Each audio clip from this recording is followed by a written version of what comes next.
సుప్రీంకోర్టులో నీట్ పరీక్ష లీకేజీ వ్యవహారంపై విచారణ కొనసాగుతుంది. లక్షల మంది విద్యార్థులు తీర్పు కోసం ఎదురు చూస్తున్నారని సుప్రీంకోర్టు వ్యాఖ్యానించింది. అలాగే సీబీఐ నివేదిక బయటపెడితే దర్యాప్తుకు ఆటంకం కలుగుతుందని అభిప్రాయం వ్యక్తం చేసింది.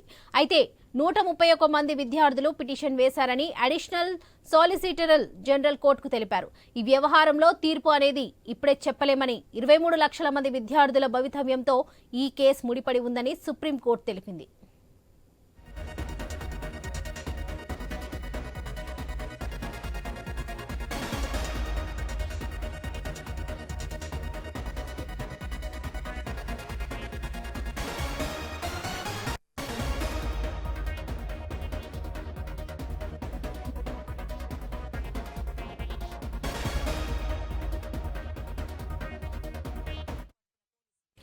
సుప్రీంకోర్టులో నీట్ పరీక్ష లీకేజ్ వ్యవహారంపై విచారణ కొనసాగుతుంది. లక్షల మంది విద్యార్థులు తీర్పు కోసం ఎదురు చూస్తున్నారని సుప్రీంకోర్టు వ్యాఖ్యానించింది. అలాగే సీబీఐ నివేదిక బయటపెడితే దర్యాప్తుకు ఆటంకం కలుగుతుందని అభిప్రాయం వ్యక్తం చేసింది.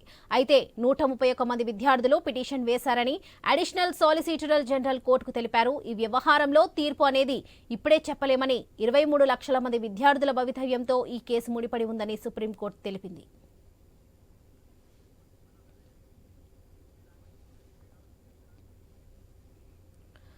సుప్రీంకోర్టులో నీట్ పరీక్ష లీకేజీ వ్యవహారంపై విచారణ కొనసాగుతుంది. లక్షల మంది విద్యార్థులు తీర్పు కోసం ఎదురు చూస్తున్నారని సుప్రీంకోర్టు వ్యాఖ్యానించింది.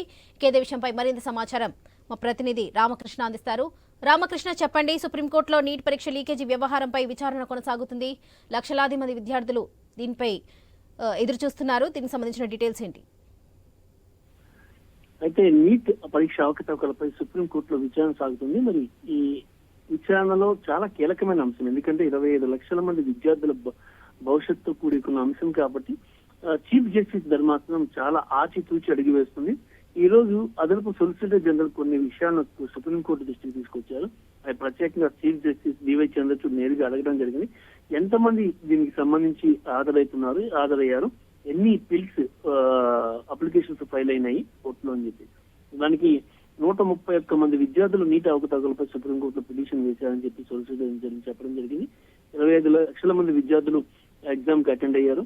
మరి పొరపాట్లు జరిగిన ప్రాంతాల్లోనే ఈ ఎగ్జామ్స్ నిర్వహించాలని కేంద్రం భావిస్తుంది తప్ప టోటల్ గా మొత్తంగా కూడా రీనీట్ నిర్వహించే అవకాశం ఎక్కడా లేదని చెప్పి ఆయన చెప్తున్నారు. మరి దీని మేరకు సిబిఐ కూడా నీటికి సంబంధించి కొన్ని కీలక వ్యాఖ్యలు చేసింది, ఒక నివేదికను సమర్పించింది. ఆ నివేదికను బయట పెట్టలేమని చెప్పేసి కూడా సర్వోన్నత న్యాయస్థానం పేర్కొంది. అయితే ఇక్కడ నీట్ అంశానికి సంబంధించి 25 లక్షల మంది అభ్యర్థులు మళ్ళీ అందరూ కలిసి ప్రతి అభ్యర్థి కూడా మాకు నీట్ మళ్ళీ కావాలని అప్లై చేస్తేనే, అంటే కోర్టులో 25 లక్షల పిటిషన్లు దాఖలైతే అప్పుడు దీనికి సంబంధించి రీనీట్ ని జరిగే అవకాశం ఉంది తప్ప నార్మల్ గా ఇది రీనీట్ అనేది జరిగే అవకాశం లేదు. ఎక్కడైతే పరిమిత సంఖ్యలో పొరపాట్లు జరిగాయో అక్కడే నీటిని మళ్ళీ నిర్వహించే ఆలోచనలో కేంద్రం ఉందని న్యాయ నిపుణులు చెప్తున్నారు. Right Ramakrishna, thank you.